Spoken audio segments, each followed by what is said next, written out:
ദൈവിക അനുഗ്രഹങ്ങൾ സ്വീകരിച്ചതിന് ശേഷം സക്കറിയ പുരോഹിതനും കന്യകമറിയാമും ദൈവത്തെ പാടിപ്പുകഴ്ത്തുമ്പോൾ പറയുന്നതുണ്ട്, അത് ദൈവിക കരുണയാണ് എന്നും തങ്ങളുടെ പൂർവികരോട് ചെയ്ത കരുണയാണ് എന്നുള്ളത്.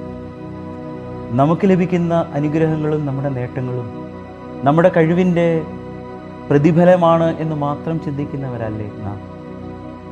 ഇന്നലകളിൽ എൻ്റെ മക്കൾക്ക് 2 നേരം ഭക്ഷണം കിട്ടണമെന്നാഗ്രഹിച്ച, പ്രാർത്ഥിച്ച, കണ്ണുനീരൊഴുക്കിയ മാതാപിതാക്കളുടെ പ്രാർത്ഥനയുടെ ഫലമല്ല ഇന്ന് നമ്മൾ എത്ര പട്ടിണിയാണ്, ദുരിതമാണ് എന്ന് പറഞ്ഞാൽ പോലും 4 നേരം ഭക്ഷണം കഴിക്കുന്നത്.